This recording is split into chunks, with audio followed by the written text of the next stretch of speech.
Olá, estamos de volta com mais um Pod da Gatíssima. Hoje com uma convidada muito especial aqui do meu lado. Antes de apresentar essa convidada, vocês vão lá no nosso canal e já se inscrevam no Pod da Gatíssima lá no YouTube. E no Instagram já começa a nos seguir, @podda_gatíssima. E hoje o nosso podcast é muito especial, um podcast de conscientização. Nós estamos em outubro, o mês da conscientização do câncer de mama, colo de útero. E essa pessoa que está aqui do meu lado, a Ana, que passou por esse processo do câncer de mama.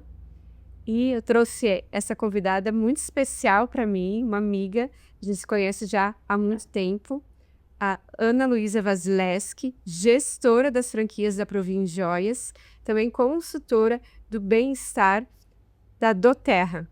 Então, faça a sua apresentação, Ana. Simone, que alegria estar aqui, né, nesse momento no Coach de Gatíssima, né, que é tão muito bem vista, né, tu sempre traz assuntos incríveis, um bate-papo, assim, bem, muito apropriado para o momento, né.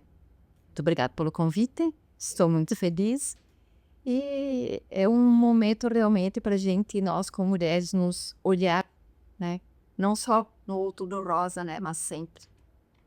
Eu acho que o Outubro Rosa, ele reforça, né, esse cuidado, né, que o cuidado que a gente tem conosco mesmo é um ato de amor e de coragem. Tanto que é uma frase que se usa muito agora nessa campanha do Outubro Rosa. Eu estou aqui hoje, inclusive com a camisetinha da Rede Feminina aqui de Chapecó, que está fazendo essa campanha da venda da camiseta para reverter em verba para custear esses tratamentos. Então, quem não segue a Rede Feminina também vai lá e já segue também. Vou trazer um dado aqui antes da gente começar a entrevista com a Ana. No Brasil, o câncer de mama é um tipo mais comum entre as mulheres e ele representa cerca de 30% dos novos casos a cada ano, segundo o INCA. A Ana foi uma dessas pessoas e eu quero começar a nossa conversa, Ana, falando um pouquinho sobre como foi esse diagnóstico.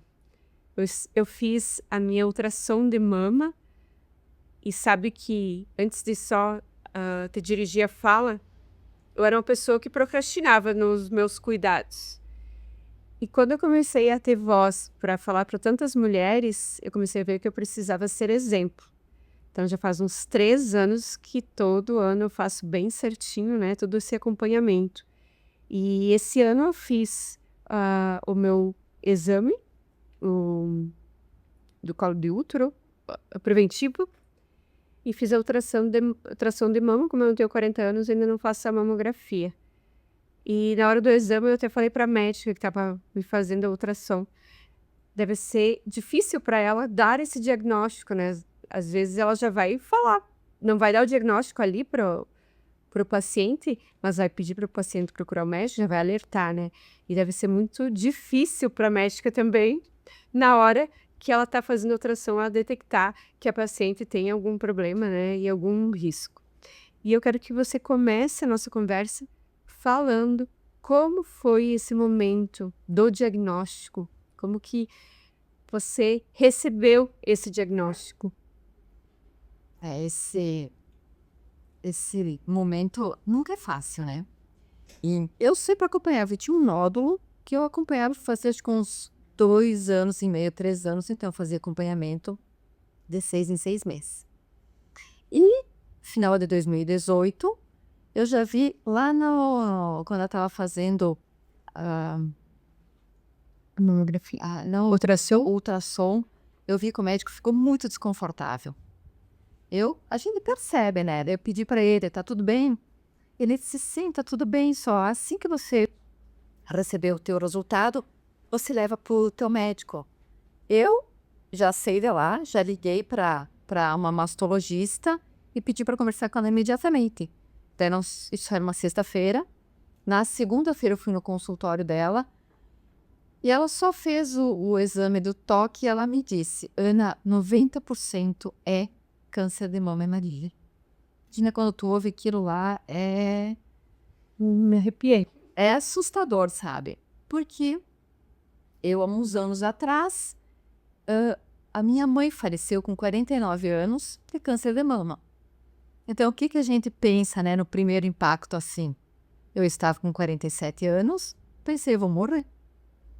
Fiz todos os exames, tudo, de fato, veio o exame, fiz a biópsia, maligno, no dia 18 de dezembro. Eu fiquei assim, ó, uns 3 dias,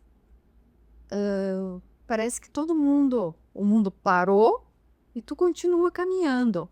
Porque a gente imagina assim, olha só, essa pessoa passou por mim, parece que as pessoas não nos enxergam. Porque a gente está tão naquele momento, só que não é, ninguém está sabendo o que está acontecendo contigo, né? Mas é um momento assim bem desafiador. E como a dita palavra é tão pesada, né, Simone? Parece que já é o fim, né? Tu recebe esse diagnóstico, é o fim, e não é.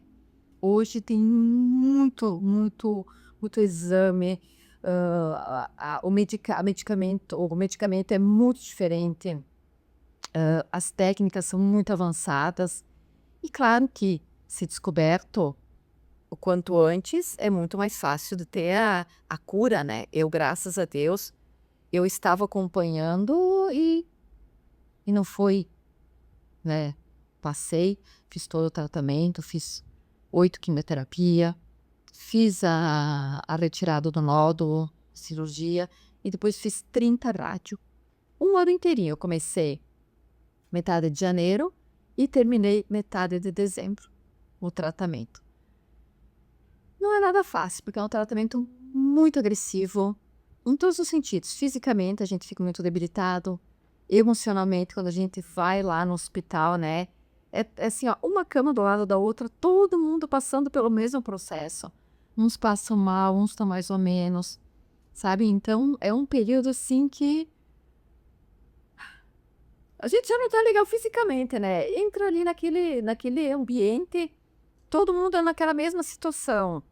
Então, a gente tem que ter sempre muito a nossa cabeça. Eu sempre falo, cuide das suas emoções, do emocional, que daí a gente consegue passar de uma maneira muito mais leve, muito mais leve. Ana, e nesse processo aí da descoberta, que você ficou em transe, vamos falar assim, né? Eu costumo dizer assim que as pessoas, quando a gente vive um momento de dor, de muita dor, um luto ou alguma doença, uma separação, enfim, a gente quer que a outra pessoa às vezes viva esse momento contigo, né? Essa dor contigo. Aí você fica nesse meio desnorteada, porque o mundo tá acontecendo e a tua vida somente parou, né? E as pessoas, a vida vai seguir, né?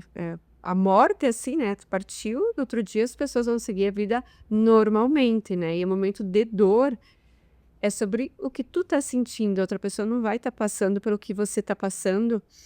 E eu vejo a força, né? Você é uma pessoa que transmitiu muito isso.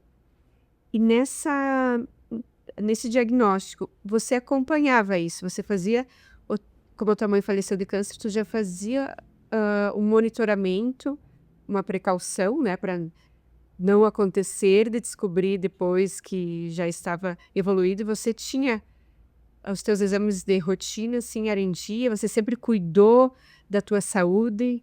Sim, eu estava fazendo porque eu, com o dia na cama, eu apalpei e eu percebi. Isso há uns 2 anos. E, que nem eu falo, eu não culpo ninguém, sabe? Mas com o meu diagnóstico, sabe? Com o meu diagnóstico não, com o que eu já tinha na família, a minha mãe já teve, o médico deveria ter se atentado e buscado isso, né, mais profundamente.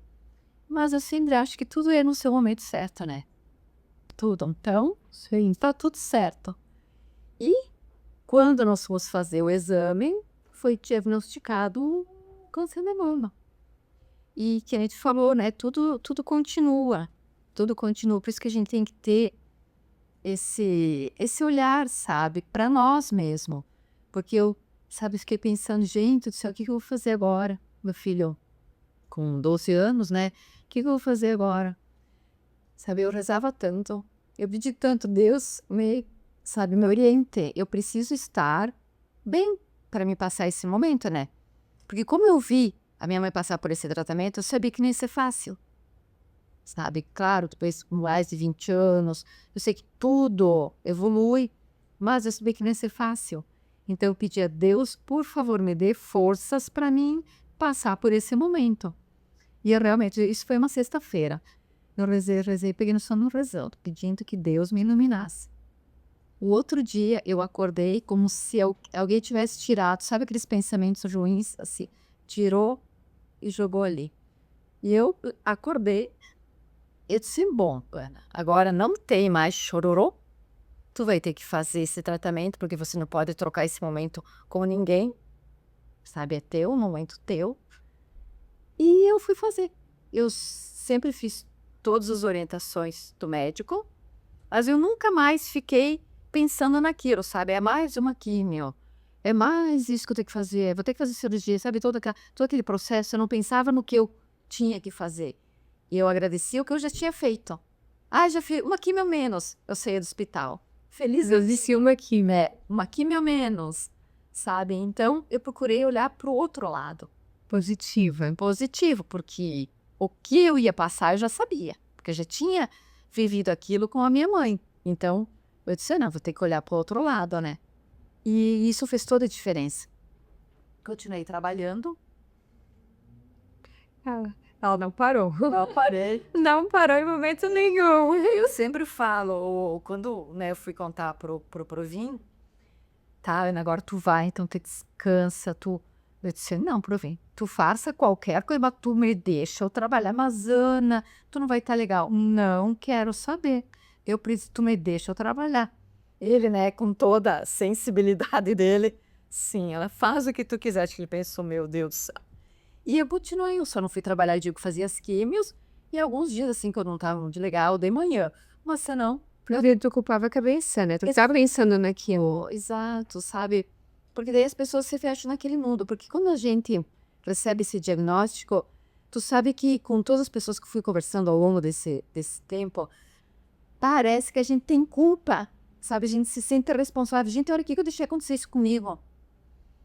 É uma carga assim tão pesada quando se fala no câncer de mama, que a mulher se sente culpada e sente tipo uma vergonha de sair e contar para as pessoas que ela está passando por um tratamento.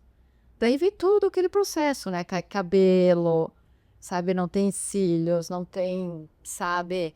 Então é todo um processo que a pessoa se fecha muito.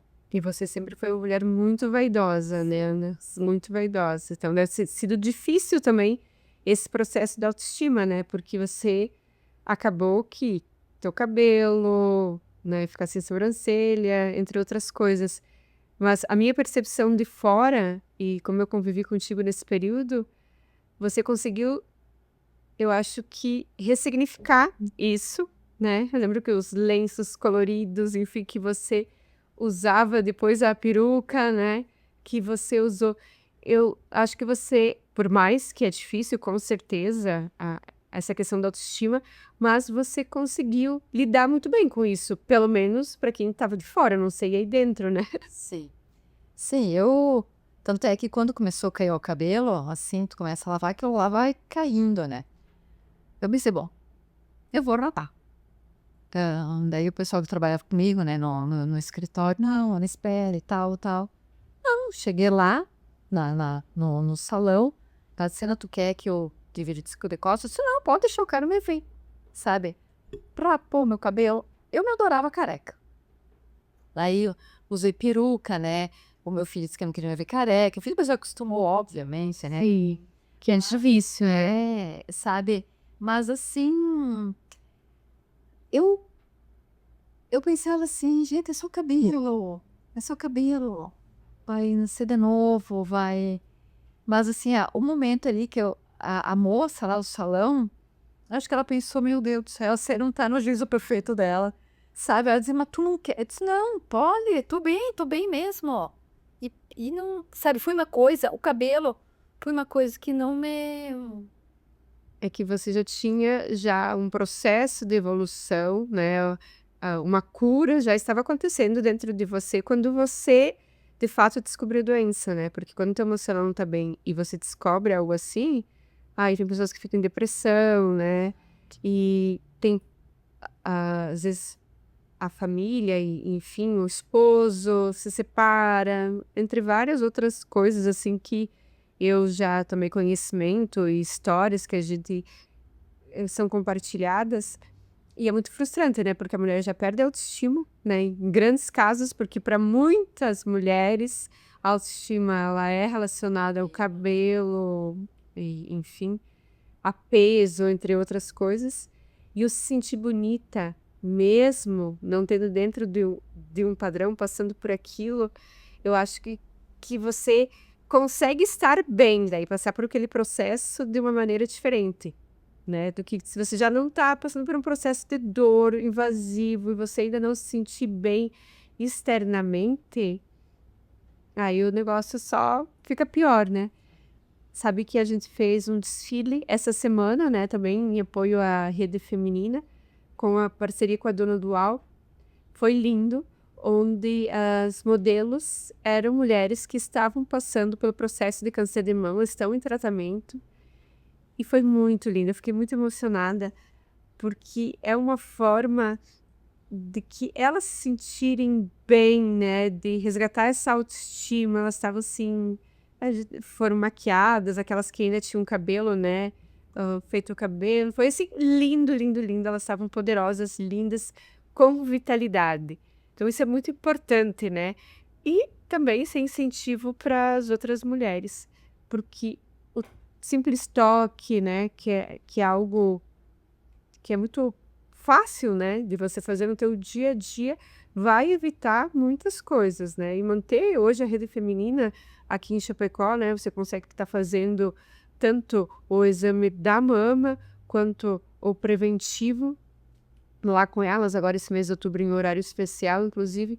Então são exames que a gente tem que colocar como uma regra, né, o toque como rotina diária, o preventivo anual, a ultrassom de mama também anual. Agora o SUS liberou também a mamografia a partir dos 40 anos, né, para as mulheres que já têm 40 a mais, para estar fazendo também mamografia anualmente, porque eu, nessa palestra, a enfermeira falava que, na palestra que eu fui do teu evento, aliás, que só na ultra tem casos que não consegue detectar, que tem que ser a mamografia, né? E o índice, obviamente, de câncer de mama hoje, ele é do 40 a mais, né? Apesar de que tem mulheres, adolescentes, né, que também tem. Eu quero falar agora, Ana, que como eu conheço a Ana, eu sei da virada da chave da vida dela. Eu quero que você compartilhe um pouco dessa ressignificação que uma doença tão cruel trouxe na tua vida. Quero que você fale um pouquinho para nós. Sabe que quando eu tava fazendo o tratamento, um dia eu tava escutando um vídeo, não lembro o que era. E eu escutei, era um homem até falando que toda doença tem uma finalidade. Eu achei aquilo muito estranho, sabe? Meu Deus, mas que finalidade vai ter uma doença? Daí ele falando, desenvolveu o assunto e eu entendi que realmente. E daí o que que acontece? A gente vai parar, né? A gente vai parar e vai fazer exame, vai se cuidar, muda a alimentação, vai para uma academia.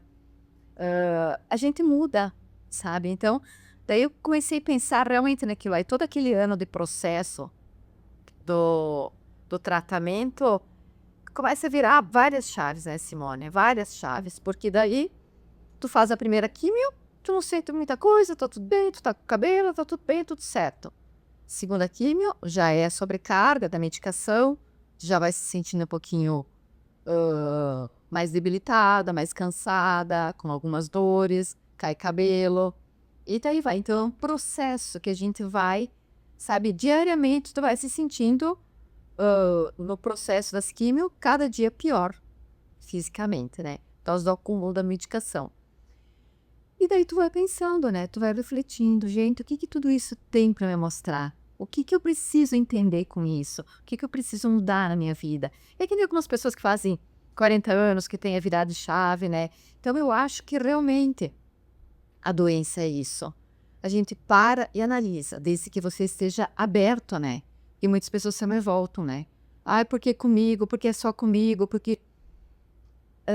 pensa, né? O que que eu preciso aprender com isso?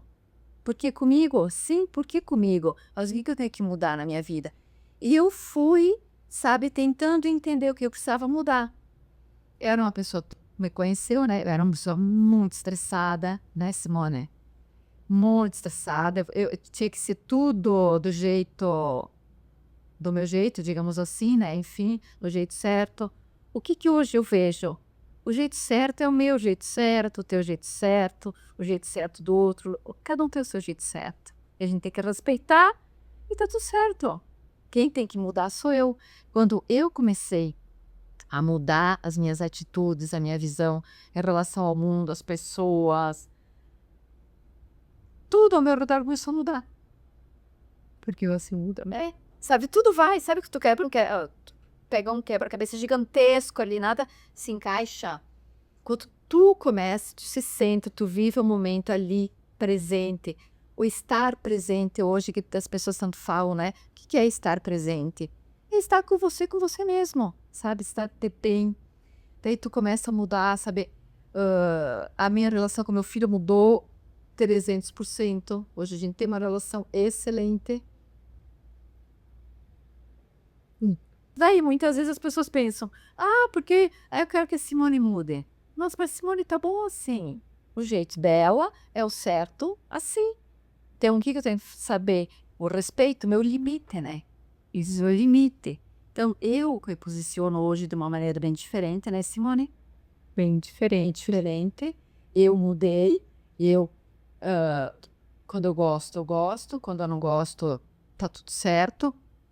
Vou deixar a parte pro lado e vou seguir meu caminho, sabe? Porque não tem como a gente querer mudar o outro. Eu acho interessante também, Ana, colocar que essa sobrecarga, né, de estresse, porque você sempre foi uma pessoa muito saudável, né? Então você sempre foi uma pessoa saudável na alimentação, sempre comeu muito bem, sempre fez exercícios físicos, e às vezes a gente vai para esse lado pensando assim: eu faço exercícios, eu me alimento bem, tá tudo certo, né? Faço os meus exames, tá 100%. Mas esse lado, como você falou assim, do emocional, do estresse, ele é muito influente hoje para as doenças, né? Tem várias doenças que desencadeiam do estresse, né? Da nossa rotina intensa. E o que tu falou ali da doença que ela faz nos parar e a gente daí se obriga a fazer os exames até essa pausa, né? Porque a gente, numa velocidade que a gente vive as coisas hoje, a gente não consegue parar às vezes para achar tempo para cuidar de nós. E uma coisa que você fala muito, né? Que o nosso bem mais precioso somos nós mesmos. Então, se a gente não se cuidar, quem vai cuidar de nós? E a gente sempre quer cuidar do outro, né? Eu não sou mãe, a Ana é uma mãezona coruja, e a grande maioria das mães também, né? Fazem tudo para cuidar dos filhos e se deixam, às vezes, em terceiro plano. Exato. E esse cuidado conosco começa na mente, toda a questão emocional, nossa mentalidade, a saúde, logicamente, que exercício físico, alimentação, tudo isso é um conjunto. E também tem pessoas que têm tudo isso e acabam acontecendo de ter uma doença e ter essa fatalidade, mas tu tem um aprendizado. Eu acho que é isso para as pessoas as mulheres que hoje eu conheço, que passaram pelo câncer de mama, todas elas se transformaram e se ressignificaram e conseguiram trazer um aprendizado sobre aquele momento que elas viveram. Eu acho que é isso. Eu até gostaria que você falasse para as pessoas que estão nos assistindo, talvez aquelas mulheres que estão passando por esse processo agora, de aceitação, porque é uma aceitação, né? Depois que você tem o diagnóstico, e aí a gente sabe, eu nunca vivi essa dor, mas tudo que a gente lê sobre o processo é difícil, né? As quimioterapias, que eu queria que você deixasse essa mensagem de que o processo é difícil, mas ele pode ser mais leve, vamos dizer assim, e que eu acredito, assim, que muito da cura é como você vai encarar aquilo, né? A fé que você coloca e a maneira positiva, as energias que você vai colocar naquela doença. Ela pode se tornar, como eu costumo dizer, um problema. Você pode deixar o problema muito maior do que ele é, né? E a doença é a mesma coisa. Às vezes, se colocar tanta energia que ela se torna maior do que ela mesma, vai desencadear até mesmo outras doenças, né? Antigamente, quando a gente recebia, como eu falei no início, era uma sentença de morte, né? Câncer era o final, né? Tinha ali o tempo e hoje não é mais assim. Mas o que que acontece? O nosso emocional precisa estar... Claro que ninguém vai estar preparado para receber uma notícia dessas. Obviamente que não. Tá? Mas assim, quando a gente recebe isso, quando qualquer mulher que está ouvindo nesse momento receber isso, tenta de qualquer forma, sabe, parar e pensar, o que que eu posso fazer agora? Eu tenho dois caminhos.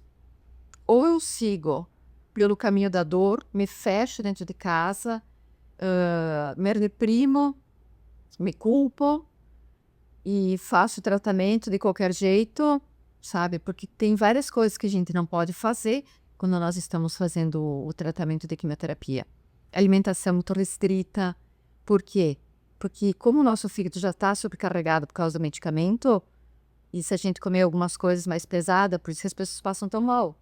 Eu fiz tudo exatamente o que o médico me falou. Exatamente. Porém, eu fui primeiro cuidar das minhas emoções. Primeira coisa. Eu sempre fui... Eu digo que eu era a natureba da família, graças a Deus. Então, eu sempre busquei floral, homeopatia. Eu criei o Eduardo com floral e homeopatia.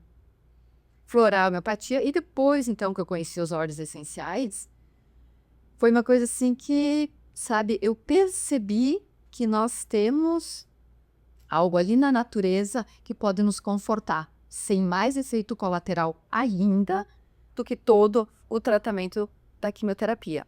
Não deixei nunca de fazer o que o médico falou, mas eu cuidei principalmente da minha cabeça, que nem nós falamos no início, eu continuei trabalhando, graças a Deus, porque o Provi é uma pessoa extraordinária, porque 90% das empresas não permitem, porque é um momento que tu tem que estar afastada, né? Então, ele permitiu, eu continuei trabalhando. Então, assim, ó, era um momento que tu vai, sabe, tu vai tirando foco, sabe? Tenha boas companhias, eu sempre falo, tenha bons amigos. Isso é muito importante, né? As pessoas que você convive porque se colocarem pra cima, né? Porque daqui a pouco, a pessoa também que recebe a notícia junto contigo fica desesperada. Aí tu pensa, a pessoa que tá fazendo tratamento tá desesperada e o que é o amigo também tá desesperado. Então, assim, ó, sabe, fale de outra coisa. Não vai mudar nada. O médico sabe nos orientar o que nós temos que fazer. Nós que estamos ali vivendo, convivendo com a pessoa que tá fazendo tratamento, tira o foco, um toque no assunto, sabe? Fale outra coisa. Viva em lugares diferentes, sabe? Mude, fica a tua chave, assim, ó, drasticamente. Porque o processo vai ter que passar. Nesse tempo, como é que tu tá hoje? Como é que tu tá? Aquilo lá fica muito pesado. Fica muito pesado. E como lembrando isso da hora, né? Porque eu dizia todo dia, Deus, mais um dia, me ajuda, mais um dia, me ajuda a levantar da cama, porque tem dias que eu não conseguir nem levantar da cama. Fiquei muito inchada, com muitas dores nas articulações. Então eu dizia, Deus, bora lá, me ajuda que eu tenho que levantar daqui. Mas fui eu que quis isso, né? Eu falei antes lá no hospital, então, tem a nutricionista que passa dando orientação do que a gente pode ou não pode, alimentação, tem a psicóloga, sabe? E eu entrava sempre sorrindo. Eu entrava brincando, dando risada, gritando lá com as enfermeiras, dizia, graças a Deus, um dia menos que eu vou ver vocês depois, sabe? Porque eu levei pro outro lado, sabe? Mas eu quis, porque não era fácil, mas eu quis levar pro outro lado. Existe o processo mais leve. Claro, mais leve, porque não vai adiantar. Tu vai ter que fazer químio, tu vai se sentir meio mal, tudo aquilo lá. E antes se tu vestir aquilo e ficar com aquilo, vai ser muito pesado. E a chance também de não ter cura quando você fica deprimido com aquilo, né? Porque vai mexer com as tuas emoções. Se você se deprime, entra numa depressão, a possibilidade de não conseguir a cura é ainda maior, né? É claro que depende o câncer, né? Que a gente sabe que tem cânceres de mamas que são mais agressivos, né? E que, infelizmente, e graças a Deus, hoje tem, como é um câncer com grandes índices, né? Tem muita pesquisa, né? E hoje tem muitos tipos de tratamento, né? Então, acho que hoje a cura do câncer de mama é um percentual bem grande. Se a gente lembrar lá no passado, quando se falava em qualquer tipo de câncer, né? E o câncer de mama hoje é um dos que tem mais estudo, porque a gente viu lá que ele representa 30%, né? Dos tipos de câncer. Quero deixar aqui umas informações de conscientização. A detectação precoce aumenta até 95% das chances de cura. Que a gente estava falando antes, que às vezes o simples toque vai te levar a fazer a ultrassom, né? E você consegue, de fato, ter a cura. O autoexame é importante, mas não substitui a mamografia anual a partir dos 40 anos. Então, isso eu já tinha falado. Serviços públicos gratuitos da mamografia, também falei que o SUS hoje era depois dos 50, se eu não me falha a memória, né? Agora foi 40 anos, e eu acho que a saúde pública, na questão do câncer, ela está muito evoluída, né? Você que fez o tratamento, acho que ela está muito evoluída hoje, o SUS, nessa questão da saúde pública de trazer um bom tratamento para os pacientes. Do tratamento. É. Muito diferenciado. Quando eu chegava no hospital, que eu falava que eu era uma paciente oncológica, eu não ficava esperando um segundo em fila nenhuma. Entrava direto. É um tratamento diferencial. Eu vejo, assim, que infelizmente algumas amigas já passaram por processo, principalmente câncer de mama, câncer de colo de útero, e tem muita ligação, né? Quando você não precisou tirar o útero, né, Ana? Mas tem muita ligação, e quem tem na família tem que ter essa preocupação, né, de monitorar, porque ele pode ser genético, né? Então, esse monitoramento, principalmente para quem já tem na família, às vezes fazer isso, exames ainda mais, mais tipos de exames, para acontecer, caso observar alguma coisa diferente, ter o acompanhamento. E eu quero agradecer, primeiramente, a Ana. Eu tenho o prazer de conviver e sei o quanto essa mulher aí mudou nesse processo, o quanto ela foi forte, o quanto ela foi corajosa também para enfrentar tudo isso. Eu sei que muitas vezes tu foi mesmo porque não, por mais que a doença estava ali querendo que você desistisse, você não desistiu. Que tem dias que com certeza você queria ficar lá na cama, mas você levantou e foi com muita força e muita garra. E espero que, se alguém está passando por esse processo, aí as mulheres que estão passando por esse processo, e tem homens também que passam por esse processo do câncer de mama, menor índice, mas também tem, que pega o exemplo da Ana agora e tente ver com outros olhos, com outro ângulo, e consiga enfrentar esse processo de uma outra maneira. Eu vou deixar uma mensagem aqui. O câncer de mama pode até deixar cicatrizes, mas cada uma delas conta uma história de força, fé e recomeço. Que Outubro Rosa não seja só um mês, mas um lembrete diário que a prevenção salva vidas. Você quer finalizar? Então, eu quero agradecer a todos vocês mais uma vez. Obrigado, Simone, pelo convite. Muito obrigado. E assim, a todos que estão nos ouvindo nesse momento, assim, é difícil, não é fácil, mas assim, ó, tenham fé e se amem, se cuidem, que a partir do momento que a gente nos ama, a gente se ama mesmo, né, Simone? Tu vai fazer qualquer coisa para mudar a perspectiva naquele momento. Então, assim, ó, 90% das vezes, eu não tinha vontade de sair de casa. Mas eu sempre disse, isso aqui não vai me parar. Só tem uma pessoa nesse mundo pessoa não, né? Uma energia, como queira entender, que é o cara lá de cima, né? Quando ele decidir parar, Ele só me deu uma cutucada na corda, sabe? Então, assim, ó, o autocuidado, o amor próprio, se respeitar, sabe? Impor os seus limites. Eu gosto disso, eu não gosto daquilo. Isso tudo nos deixa mais fortalecida. E os exames corriqueiros, tudo isso que a Simone acabou de falar. Mas, assim, ó, fé e amor próprio, eu tenho certeza absoluta que a gente passa por qualquer coisa muito melhor do que se a gente ser abalada. e para amar o próximo, a gente tem que se amar primeiro, né? E só para encerrar aqui, a gente apontou aqui um trechinho dessa luta que a Ana teve contra o câncer de mama, mas é só um trecho de uma história de vida, de muitos desafios. E eu acho que cada desafio hoje poderia estar aqui muito amarga, porque a vida não foi doce, não contigo, né? Mas está aqui e está vendo a vida por outro ângulo, tá trazendo mais doçura para a tua vida. Por mais que você teve dificuldades, você conseguiu enfrentar cada uma e tirou uma lição de cada uma delas, né, Zã? Então, para todos vocês que estão passando por qualquer tipo de dificuldade também, não só hoje aqui a gente está falando sobre o câncer de mama, o câncer de colo de útero, que você possa ressignificar a tua vida e nesse momento de dor, você vê a possibilidade de aprender e mudar a sua vida. Até mais!